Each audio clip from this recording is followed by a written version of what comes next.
everyone, welcome back to the Arsenal Bunker. Today I am joined by Chelsea fan, but Stamford Stand. Give us a little introduction on your channel first, mate. I'm the owner of Stamford Stand, so what I do is I do live watch-alongs for every Chelsea game, as you know. And I've been in two of these videos. we have here the Man City one and Brighton. and the Brighton one, which both of them wasn't good games. No, it was a draw and a loss. It was, yeah. But now I'm here on the Arsenal Bunkers channel. I'd like to say hello to everyone. And what are we going to be doing, Denny? We're going to be doing a standard preview. There's also going to be a video on the Stamford Stand, so if you go down in the description, get down there, subscribe to them, like everything, do all that good stuff, and there'll be a video out on there. We're not going to say exactly what it is, so you're going to have to find out when it's out, but it's going to be an interesting one with a lot of debate and argument between us two. We're very passionate about our teams. But look, today we're just doing a standard preview for the game. So Chelsea, obviously, their last game was yesterday, a 2-0 win against Crystal Palace in the FA Cup. I weren't actually able to watch the game, so how did you play, in your opinion?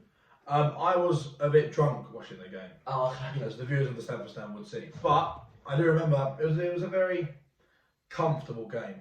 I think they had a chance late on. They could have scored Anderson back close to the header, but apart from that, maybe we were just on top.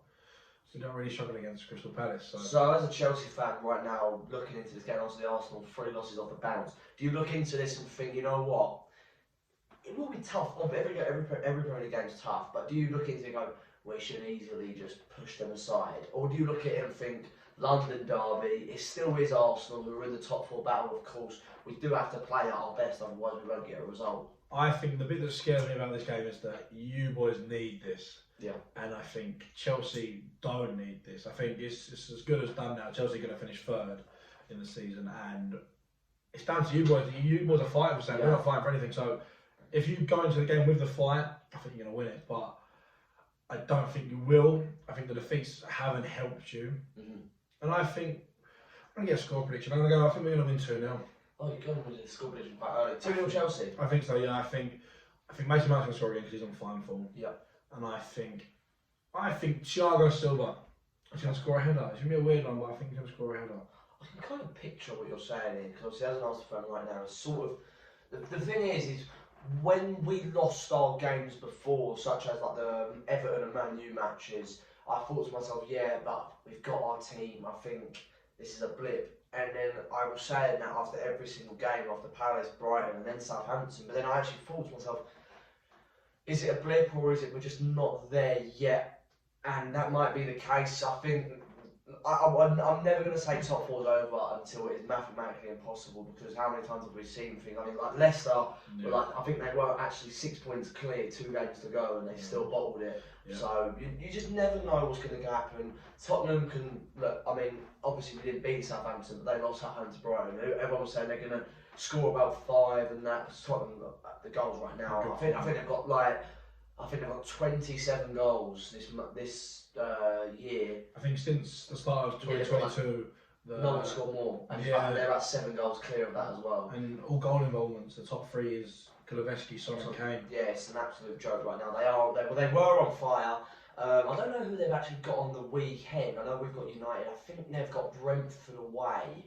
So But tough game. And obviously we've got Man United. But on this game, in this fixture, it's so important for an Arsenal win. But I'm still sitting there thinking it just depends on really how things happen, because obviously you can predict, you can say that. Yeah, you could come and turn us over. Yeah, you could do that. But then this is where I get everything, because we could come and turn you over, but then we can go lose against Man U and then like West Ham, and then that win against Chelsea was worthless. But then and that's why I said when everyone was going Tottenham have got the more favourable games. I think Tottenham's favourable games is when they've got like Chelsea or Man U or Chelsea, maybe not Chelsea actually. Yeah. Like when they have Man City, like people were going, no way. But I think that's more their favourable game, because you've seen it this year, Tottenham, how many times in the Southampton game, the Wolves, the Brighton, the Burnley. There's so many you can go off and be like, that was shocking there, and they've bottled it against one of the smaller teams. Arsenal have had a bit of that this year as well. I think that's where we have been much better this year. We haven't beaten the bigger teams, but we've beaten a lot of the smaller teams and taken 6 points a lot. And that's what it's about, really. It's not about winning them individual games, it's about as a season as a whole. But I'm going into it with confidence. Obviously, I'm a fan. I'm optimistic, especially when you're there on your way to the game and in the stands and that. And you're singing the songs. You think, you know, we are going to go and do it. So obviously, I am aware that Chelsea are a very good team. They've got quality all around, and that's usually sometimes what is Chelsea's getaway. I think that the prime example of that was Newcastle at home this year. 1-0 win. Not really much going on in the game, and then a moment of magic from Havertz. I can't remember who played the pass. Jorginho. Moment of magic from them two players, and bang, they get that goal that they need. And then they're the type of thing that Chelsea can do. Arsenal don't really have much of that at the moment. Hopefully we can grow into that, but that takes summer windows and stuff. But that's why I think the difference is between Arsenal, Chelsea, and the rest of the Man United, Arsenal and Tottenham is that when we need that result, we can get it. You know, when you can nick it right at the end, you're playing shit, and you can beat them 1-0, 2. Yeah, I don't think you'd have it as good as Man City. No, of course not. Man City and Liverpool, they just like the amount of times I've actually watched. Like, I think Liverpool overall are better teams, but like you can look at so many games where I think Liverpool are better team than City. I think it's all over the place with that for me. I change my mind every week. Honestly, I really do. I think they're both outstanding teams. They are, yeah. I think they're the best two in the world. Yeah. Not clearly, but there's space. There are levels above in the Prem. Yeah, they are clearly in the Prem. I've said that from day one. I think they just. I thought it was City and then the level, but they're not. I don't think Liverpool far from them. I think Liverpool just like there's so many games. Even when we played at the Emirates, I think we could have really got a result. We didn't. I think like when they played against Hughes at Anfield, that was early on in the season. Chelsea should have had the result. They didn't. You look at the Tottenham game they played when they drew 2-2. They got a point, but a great point for them.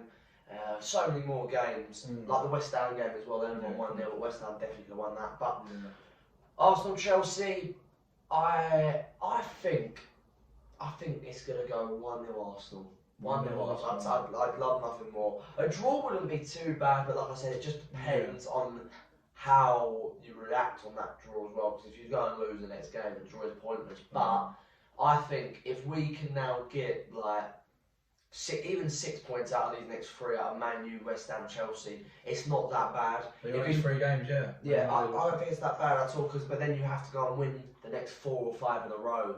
But it all depends. Because like I said, we could go and win 7 in a row. Or we can go and lose 7 in a row. You never know how it's going to go. Especially this season, with a lot of teams dropping points now. Yeah. When it gets to this point of the season, you use the phrase a lot that no one wants top 4. Everyone starts like this weekend was unbelievable for Man United. Yeah. And again, that was just because of Ronaldo, you could say. Yeah. Ronaldo there being the big. I don't like how people said about Man U are not in the race. I've said from day one they're in the race, and then they dropped away a bit. And I still said, but they've got Cristiano Ronaldo, and Cristiano Ronaldo's a great player. But I think as a Chelsea fan, it's a bit of a weird question. Because obviously you want to be as high as possible and as high as you can. But do you sort of maybe miss being in a race? Yeah, I do. I think when it gets to this point in the season now, say if we did lose to Palace yesterday, we're playing for nothing. Yeah. Because we're not fighting for a title, no trophy sort of thing, and obviously Champions League wasn't great. But I did, because obviously at the start of the season we were tipped to be up there with Liverpool and City. A lot of fans and obviously non-fans were predicting Chelsea to maybe finish second or even first. Yeah. But yeah, I do get what you mean. I do miss sort of being in the race and when you need to win the games and it means more.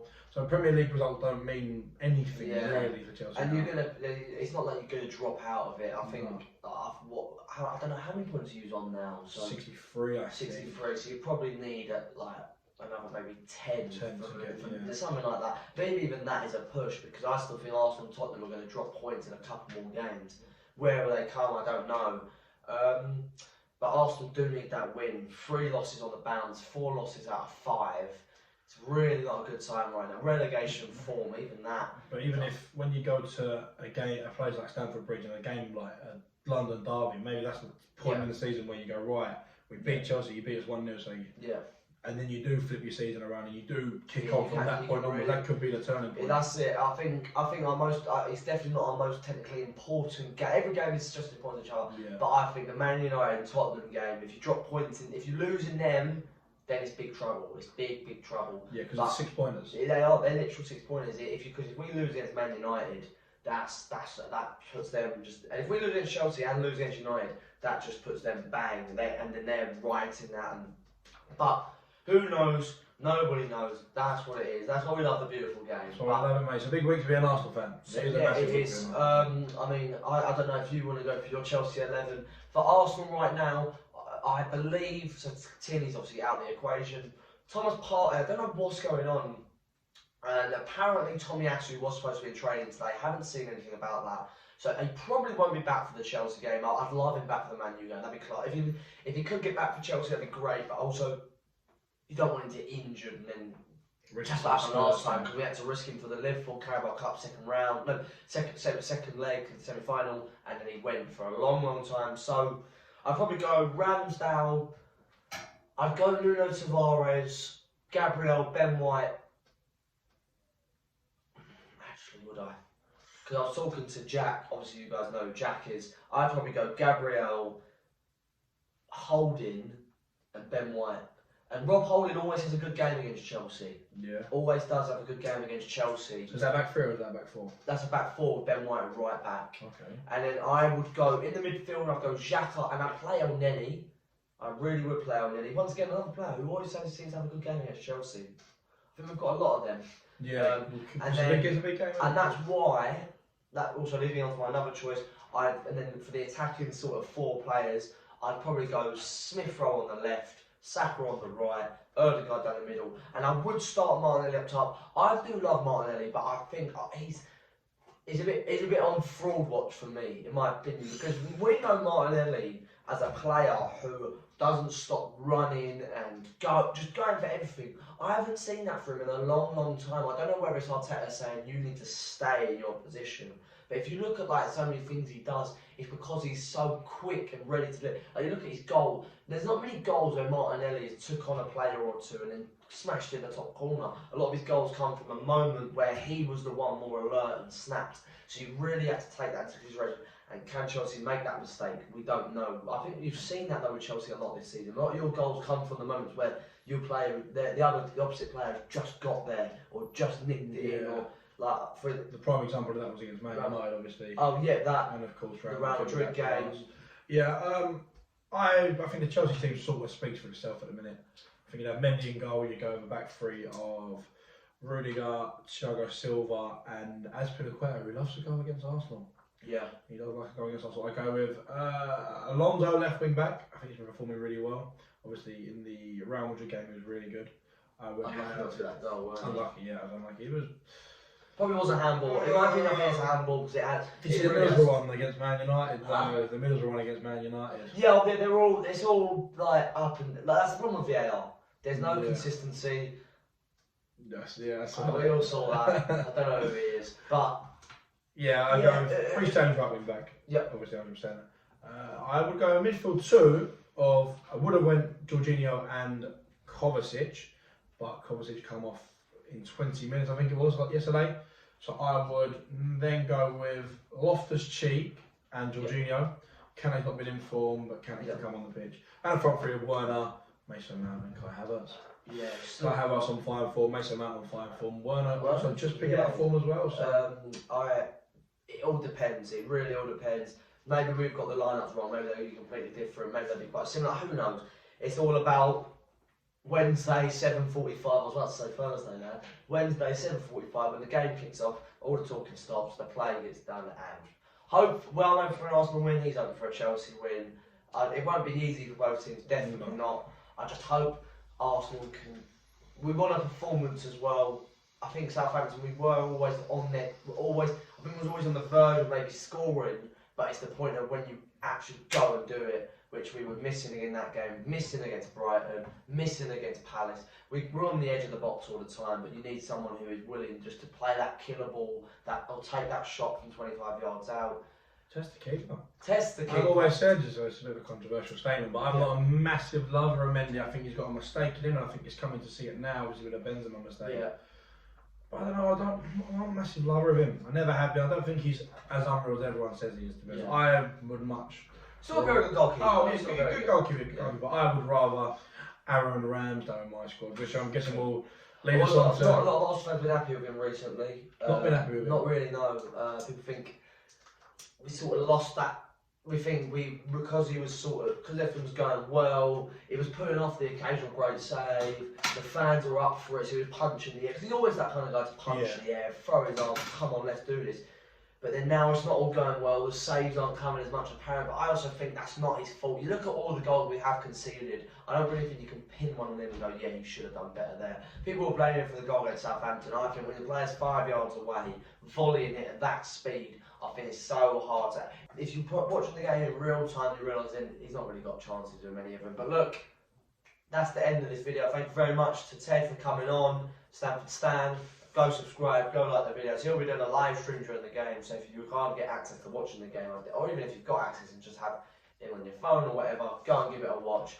Hilarious reaction. So if Arsenal score, just know where you need to be straight away. You need to be there. Stay there as well, watch the video. Obviously my vlog will be coming out, probably be coming out later on in the night, on Thursday early morning, but that's alright. We're going to back the boys, up the Gunners. Down the Chelsea. Down the Chelsea, yeah. So I'm going 1-0 Arsenal. He's going 2-0 Chelsea. It's going to be a great one all the time. It is Arsenal-Chelsea. Hopefully, we get the result. And let's hope for not a 0-0. I remember, huh? Let's hope for there's not a 0-0. Hopefully it's not a 0-0. But actually, I'll take a 0-0. Yeah, you will, yeah. But like, share, comment, subscribe. Thank you very much for the support again, guys. And I'll see you in the next video, in the vlog. Goodbye. Yes, lads. That's good. Danny, yeah.